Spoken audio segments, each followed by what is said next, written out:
Hello! Now that 2020 is finally coming to a close, I felt like this was a good opportunity to look back on the year as a whole. And I think it's safe to say that this year has been defined by one major world event.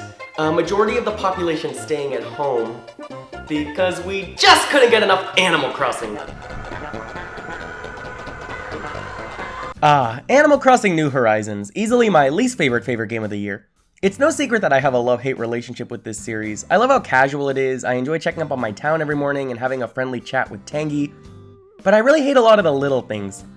So many of the little things.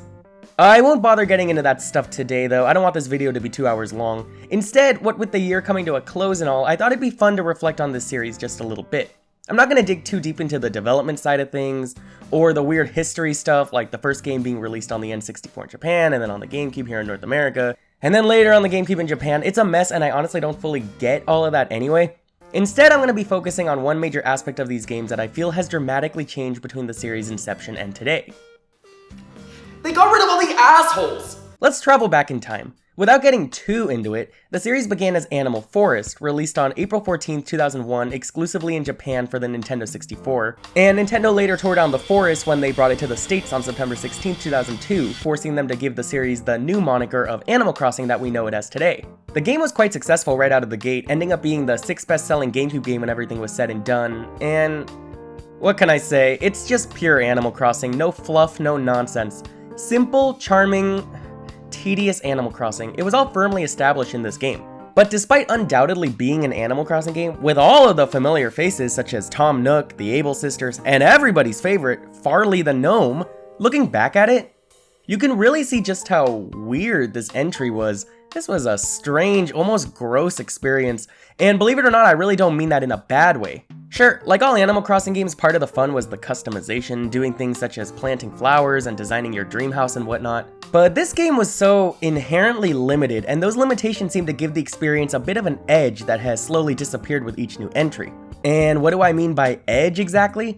Well, it's just a lot of little stuff that made this game feel less cozy and comfortable than later entries. Like Tom Nook kind of talking like a sleazy used car salesman, or Mr. Rossetti pretending to straight up delete your game file if you forget to save too many times.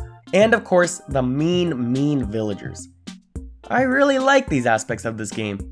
I'm not gonna lie, one of the reasons why I wanted to make this video was to have an excuse to visit Tony Town, my childhood town where everyone loves reminding me that I haven't visited for the last 150 months. The other reason I'm making this video is to stall. I can't say why I'm stalling yet, sorry, but I gotta say, going back was very surreal. If you've only ever played New Horizons or New Leaf, which are easily the two most popular Animal Crossing games on two of Nintendo's most popular systems, you might be a little perplexed by the tone of this game. I played this original for hours and hours as a kid. In fact, my first Animal Crossing memory was pretending to be sick from school when I got it so I could stay home and play all day. That's right, even as a kid, I had no credibility. And despite my familiarity with this series' roots, I really cannot believe that the first thing I was greeted to after booting this game up was not one, not two, not three, but 4 separate letters from 4 separate villagers criticizing my 12-year-old writing ability, followed by a hastily written goodbye message from Carrie the kangaroo. Oh, wait a second, I think I like Carrie. This game is a bizarre fever dream, especially compared to what the series would soon become. I think the best word I could describe it as would be muddy, which is weird because I always personally felt that the original Pikmin had a similar aesthetic, but that game doesn't feel nearly as dim or dank as this one does. I honestly don't want to be in this town. I feel like if I run around for too long, a hippo or a falcon or whatever is gonna mug me behind one of these buildings. Of course, you can likely attribute all of this to the GameCube's hardware limitations, as well as the fact that in some ways this was just an N64 port. Again, I don't totally get all of that, so sorry if that's an oversimplification of things, but I kinda don't feel like that's an excuse considering the fact that Nintendo was able to pump out some really good-looking games during both of these eras that age much better, such as Mario Sunshine and Ocarina of Time. But like I mentioned earlier, I personally don't feel like this game's general muddiness is a bad thing, because it gives this first entry a grimy likability in a way. This feels like a real forest that some tanuki legitimately moved into as he stitched together a little community in order to accomplish his twisted capitalistic nightmare fantasies. This feels like a place with a story. A lousy place, sure, but a real place you can make a comfortable little home for yourself in. But I don't know, I've lived in Los Angeles my entire life, maybe I'm just used to this sort of thing. Getting back on track, I feel like all of the dankness of the environment is a perfect backdrop for my absolute favorite thing about this game. The assholes. Oh my god, these animals are such f***ing assholes! I really don't want to short sell just how utterly remarkable this is. Now remember for a second that this game's target audience was obviously children. I mean, I was playing this when I was like 10 years old, and I loved it, so their intentions paid off, but just imagine being a 10-year-old kid used to a certain type of Nintendo game, only for Mallory, the absolutely horrible duck, to move into your neighborhood and criticize you with a smile on her stupid face. I love this so much. Here you can see her complaining that the town tune isn't pleasant enough for her personal tastes. I made that tune, myself, as a kid, and she's absolutely ripping into it. If she had told me this at the time, I promise you that it might have offended me enough to make me cry. How dare Mallory come at me like this? I can destroy her whole world like that! I got to install her nail polish right after, and I gotta say that I'm now a big fan of the concept of revenge against cartoon ducks. I ended up hitting her with a bug net for, research, and she straight up said that she hoped I would get stung by 1,000 bees. Mallory, that would kill me, what the hell? Alright, next... Alright, next I went to talk to Cookie, who told me that apparently a lot of relationships start in the month of September. Look, we all know this dog is full of but just to humor her, I responded by saying that I already knew that. And Jesus Christ, she went nuts! She criticized my conversational ability. Cookie, I'm sorry, I was just trying to play along, I don't know. That reminds me, another thing I like about this game is that it lets me be an asshole as well. Later in our gripping conversation, I let Cookie know that I didn't love her outfit because she was kind of bragging a little too hard about it, and that legitimately threw her in a rage to the point where she called me ugly and stormed away. This game rocks, oh my god. Hey, here's a funny one. When I went to talk to Bengal for the first time, he criticized me for disappearing for 150 months. Yeah, I've heard that one before, but he immediately followed up this legitimate display of emotion by playing a game with me and letting me keep an exotic bench as a reward. Well, okay, to be honest, that's probably how I'd handle a situation like that in real life, so I mean, I guess I get it. Look, I can go on and on with stuff like this. Okay, actually, let me show a couple more. So here's Scoot, an adorable duck. Unlike Mallory, I really like Scoot, but he had the absolute audacity to criticize my mom, who played this game with me for a bit as a kid, because she didn't mail enough letters. Scoot called my mom uncool.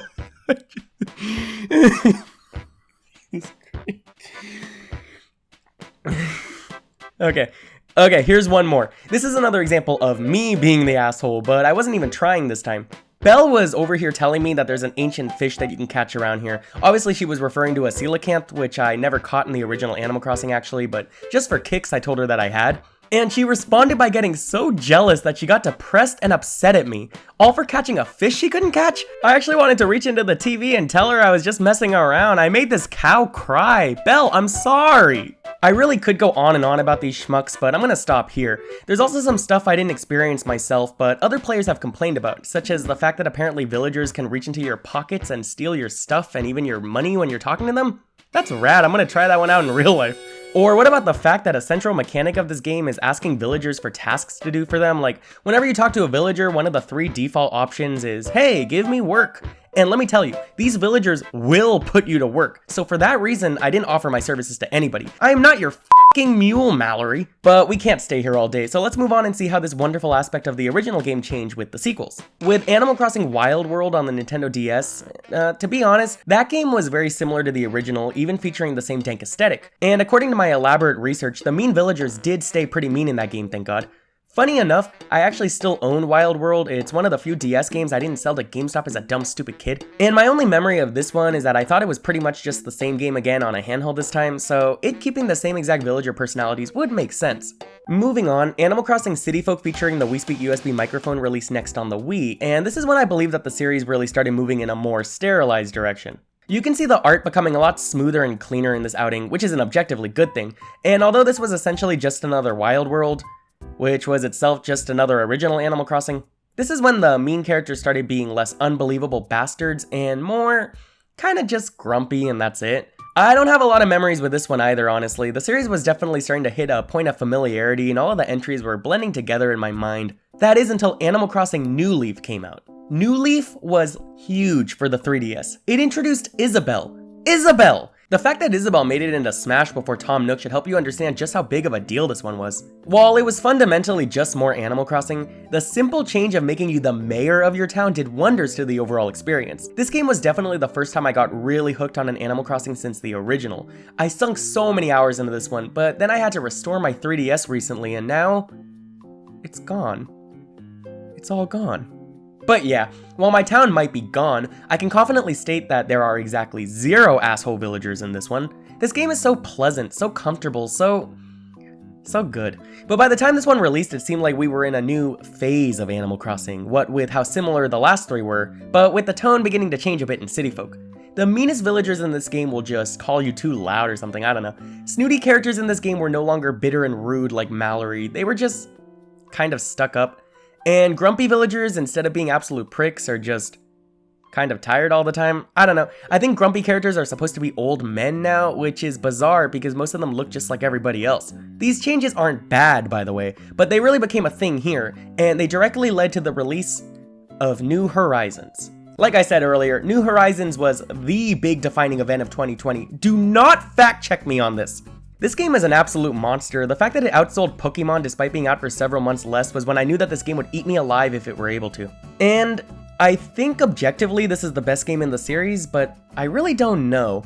I know a lot of fans complain that it feels very empty compared to the previous outings, and they're not technically wrong. But number one, this game was clearly not planned to be released during such a wacky year. I personally believe that Nintendo transforming the game into a live service with frequent free updates was a really good idea. But yeah, it definitely would have worked out better if we were all too busy to play this game all the time, you know, like we would be during a normal year. And 2, this game really isn't that empty.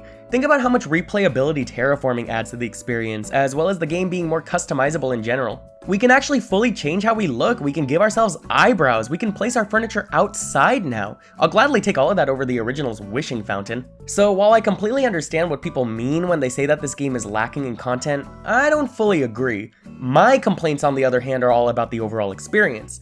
And one major gripe I have is that the villagers in this game, absolutely, without a doubt, suck so much. I will never change my mind on this. I don't mean they suck, like, design-wise, they've actually never looked better, but my god, these villagers are so dull! I get why normal villagers would be dull, they're normal, but the pop stars, jocks, lazies, all of those, they say the same garbage every single time you talk to them, and it's all a bunch of small talky nonsense. I don't give a piss about your bulging muscles, Kid Kat, say something else! And then of course we have the snooty and grumpy villagers, and it's just like New Leaf, but with less dialogue options. I expunged the grumps from my island early on because I hated the fact that they grew to like me so quickly. Sorry, Harry, you had to be sacrificed for better things. But I swear, I did not even realize that one of my favorite villagers, Freya, was even considered to be a snooty. She's so nice! I honestly thought she was a normal personality. She kind of comes off as like a mystic type, you know, somebody who's really into astrology or something. Snooty used to mean a duck who wished that bees would sting me to death. There is no country on Earth where Freya from New Horizons would come off as snooty whatsoever. This just stinks. Where's the edge? Okay, fine. I don't need villagers putting a curse on me or anything, but can't some of these animals be a little irritable every once in a while without me having to smack them with a bug net 100 times? Oh, and if you do smack them around with a bug net, you can actually apologize now. That's lame! If an 8-year-old wants to hit a cartoon squirrel with a net, they should have to deal with the consequences of that. Ugh! Okay, I'm going on too many tangents. Let me reel myself in. While I might be complaining about these things as if they're really horrible, I don't think the new direction the series has taken is a bad one. New Horizons is a very good game and the true step forward that this series has desperately needed since the original. No disrespect to New Leaf, which was a big step as well. But it's pretty remarkable seeing just how much the tone of the series has changed over time, and I can't help but miss the hint of cruelty that the first game possessed just a little bit. In New Horizons, the blandness of the villagers who you're expected to interact with on a daily basis is something that I just can't wrap my head around. And while I can understand why the game has become much sweeter and kinder over time, it's just kind of boring and I've personally grown a little tired of talking to these characters already. Sure, the series has become much more pleasant to just sink into as time has gone on, but this world can still be cozy with a few assholes here and there. Because hey, what kind of world doesn't have a few assholes in it? Not one that I want to live in, that's for sure. Did I mention that I live in Los Angeles?